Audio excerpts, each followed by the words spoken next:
Olá, meus amigos ligados na Rede Vascaína, estamos chegando trazendo informações do Vasco da Gama, o que a gente apurou no dia de hoje. Muito prazer, eu sou Evandro Nunes e de início já peço aí humildemente o seu like e a sua inscrição no nosso canal para a gente falar do nosso Clube do Coração.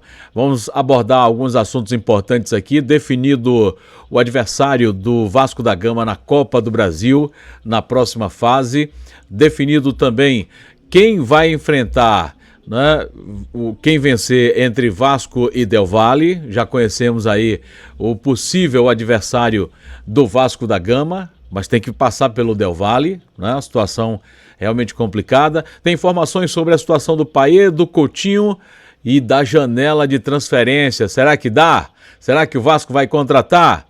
Vem com a gente. Muito bem, definida a situação do Vasco na Copa do Brasil, hein? Copa do Brasil, é isso mesmo. O Vasco da Gama vai enfrentar a equipe do CSA nas oitavas de final da competição. Os jogos de ida e volta, né, estão previstos para os dias 31, semana de 31 de julho e 6 de agosto. Tá? Primeiro jogo vai ser lá na casa do CSA, em Alagoas, e eu tenho certeza que o Vasco também vai se sentir em casa, né? O Vasco no Nordeste tem uma torcida muito fiel, então, portanto, nós vamos ter jogos com muitos torcedores, né, do Vasco da Gama ali apoiando o time.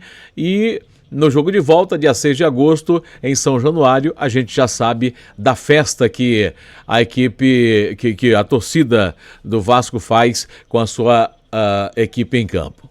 Mas deixa eu falar uma coisa, a gente precisa também entender que o Vasco vem dando sorte, hein? O Vasco vem dando sorte, porque estava lá na briga times como Palmeiras, né? Times como a equipe do Bahia, tá? Times como o próprio Bragantino, que ganhou do Vasco da Gama no jogo passado em São Januário. Então, eu vejo que o Vasco deu sorte nesse sorteio aí. Então, a sorte está do nosso lado e vamos lá, vamos para cima. A gente precisa ganhar essa Copa do Brasil nesse ano de 2025. Não é? O time dá uma parada, lógico, né, nesse período aí, né, da seleção, as datas FIFAs, né? O time dá uma parada, vai enfrentar o São Paulo no último jogo antes do Mundial e precisa manter-se fora da zona de rebaixamento, porque é um monstro que vem atrás, né, metendo medo ao torcedor vascaíno, né? É um trauma isso. Então, portanto, a gente vai ter esse tempo para dar uma arrumada na casa e vamos ter um tempo maior para poder aí ter de volta jogadores importantes como o DVD. O detalhe é o seguinte, pelo visto o Payet, né, já não joga mais pelo Vasco, Situação do Coutinho ainda está indefinida, né? E não se sabe ao certo se o Vasco vai contratar, hein? Falando aos amigos da imprensa, no encerramento do sorteio hoje à tarde, o CEO Carlos Amadeu disse que, né, não vai enganar a torcida, não. Vamos acompanhar aqui a fala do Carlos Amadeu. Sobre o Payet, como eu já disse anteriormente, nós já estamos em contato com os seus representantes com o objetivo de nós negociarmos um término antecipado do contrato do Payet. O contrato dele vence no dia 31 de 7. Ele, nesse momento, está liberado, está lá na França, a pedido do próprio atleta. Deverá retornar para o Brasil nos próximos dias, mas nós teremos aí 30 dias sem competições e depois mais 15 dias até vencer o contrato dele. Então, nos parece absolutamente razoável que a gente negocie com o staff do atleta um término antecipado do seu contrato, de forma acordada, de forma ajustada entre as partes, por todo o respeito que nós temos por este atleta, não só no mercado mundial, mas também pela sua passagem aqui no Vasco. Com relação ao Felipe Coutinho, é um atleta que o Fernando Diniz já disse que conta com ele, nós contamos com o atleta, o contrato dele vence no final desse mês. Existem questões que precisam ser tratadas do atleta para com o seu clube de origem, né, com o Aston Villa. A gente aguarda um direcionamento sobre isso, para que aí nós possamos aprofundar o diálogo com os representantes do jogador, de modo a estender o contrato dele e definir até por que período nós podemos estender o contrato dele.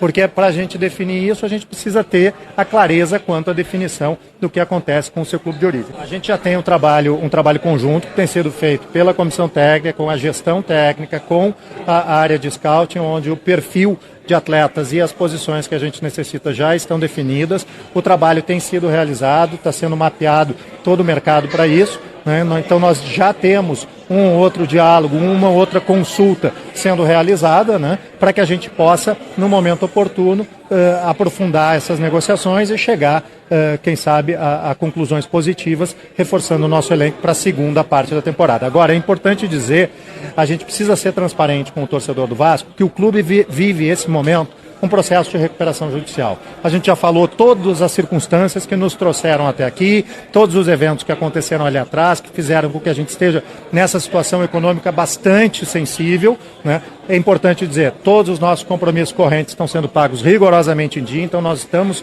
fortalecendo o clube, mas o clube hoje não tem uma capacidade de investimento de forma que a gente possa iludir o nosso torcedor de que nós faremos investimentos de grande montante nessa janela. Nós faremos reforços, sim, dentro da nossa capacidade, da responsabilidade que a gente tem dentro do orçamento, de cumprir o orçamento e honrar os compromissos que a gente assume, né, para reforçar o nosso elenco. Mas é fundamental a gente ter essa transparência. Por óbvio, o nosso torcedor não gosta de ouvir isso, o torcedor sempre gosta de ouvir que ele pode esperar grandes contratações, mas a gente precisa ter a responsabilidade de agir com honestidade com o nosso torcedor para não criar uma falsa ilusão que depois não vai se realizar e nós vamos ser cobrados e o torcedor vai ficar frustrado também.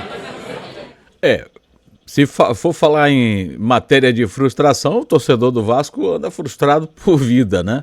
Infelizmente. Agora, quer um banho de água fria, essa fala aí do CEO do Vasco, Amodeu, e gelada, né? Água fria não, é água gelada, porque a torcida do Vasco está na expectativa da contratação de um ou dois grandes atletas, não é? E de repente a gente fica pensando aí, não tem dinheiro para contratar, vai trazer quem? Um Garré da vida? Um Lloyd da vida? Pelo amor de Deus. Então, essa é a situação da janela de transferência que vive aí o Vasco da Gama e esse drama da torcida. Bom, para a gente finalizar aqui o nosso vídeo de hoje, o Vasco da Gama, se eliminar o Independiente del Valle nos playoffs da Copa Sul-Americana, terá pela frente o Mushuc Runa, que também é do Equador. E o Equador tem aquele lance lá da altitude, né? Sempre é um adversário difícil.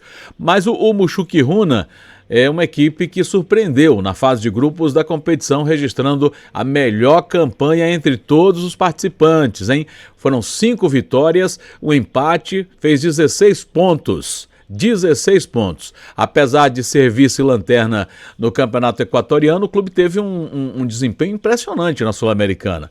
Então, chegando aí a vencer e empatar contra o Cruzeiro. De repente, é um time copeiro que o Vasco, se Deus quiser, vai passar pelo Del Valle e vai pegar o Mushuc Runa nas oitavas de final, com jogos previstos lá para os dias 13 e 20 de agosto. Então precisa ficar de olho nesse time, não é? Nesse time. Nós teremos aí, né, o chaveamento onde o Vasco da Gama, né, vai enfrentar o Del Valle, né, o Del Valle, né, nessa fase dos playoffs para a oitava de final, e passando pelo Del Valle, vai enfrentar esse time aí, o Mushuc Runa. Olha aqui, ó, venceu 3-2 o Palestino, tá? Venceu o Cruzeiro em casa, né, em Belo Horizonte, por 2-1. Tá pensando que é brincadeira? Mushuc Runa venceu o União Santa Fé, também do Equador, 3-0. Tá? Empatou com o Cruzeiro lá, tá? Venceu o Santa Fé por 1-0 e venceu o Palestino por 2-0. Portanto, muito embora o grupo fosse, né, um grupo mediano, digamos assim, mas tinha lá o Cruzeiro. O Cruzeiro venceu bem ontem, né? a equipe do Palmeiras. Não era aquela equipe, né? Estava começando ainda no Campeonato Brasileiro, mas é uma equipe qualificada, o Cruzeiro. Portanto, nós teremos aí esse adversário pela frente, mas vai dar tudo certo e o Vascão da Gama vai passar tanto pelo Del Valle, pelo Mushuc Runa, nessa Copa Sul-Americana. É isso, meus amigos, um grande abraço a todos vocês. Não se esqueça de deixar o seu like, não se esqueça de se inscrever aqui no nosso canal, tá? E a gente volta com mais informações a qualquer momento do Vasco da Gama. Um abraço, fiquem com Deus.